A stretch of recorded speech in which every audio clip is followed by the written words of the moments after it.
বঙ্গোপসাগরে সৃষ্ট গভীর নিম্নচাপের প্রভাবে দেশের দক্ষিণ পূর্ব অঞ্চলের অন্তত ৩ উপকূলীয় জেলায় জলোচ্ছ্বাসের খবর পাওয়া গেছে।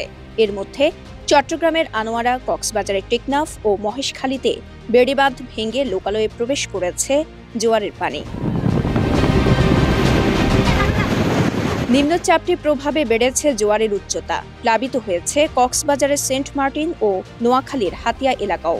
এর মধ্যে মহেশখালীর ঘটিভাঙায় প্রবেশ করা জোয়ারের পানিতে তলিয়ে প্রাণ গেছে দাদু মিয়া নামের এক যুবকের।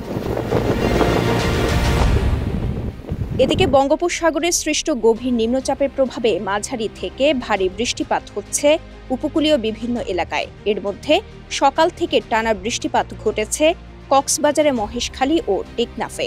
বৃষ্টির পাশাপাশি নিম্নচাপটির প্রভাবে দমকা বাতাসও ছিল এসব এলাকায়। এর মধ্যে সেন্ট মার্টিনে লোকালয়ে প্রবেশ করা পানির স্রোতে একাধিক কটেজ ও ট্রলার ক্ষতিগ্রস্ত হয়েছে, ভেঙে গেছে জেটের একাংশ। অন্যদিকে টেকনাফের শাহপরীর দ্বীপ এলাকায় জোয়ারের পানিতে ক্ষতিগ্রস্ত হয়েছে ১০ থেকে ১২টি বসত বাড়ি।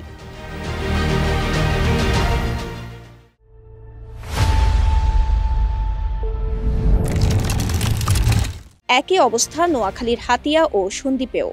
এসব এলাকার একাধিক জায়গার বেড়িবাঁধ ভেঙে গেছে জোয়ারের পানিতে। আবার কোথাও কোথাও আগে থেকেই ভাঙা ছিল বেড়িবাঁধ। সেসব জায়গা দিয়ে অনায়াসে লোকালয়ে প্রবেশ করেছে জোয়ারের পানি।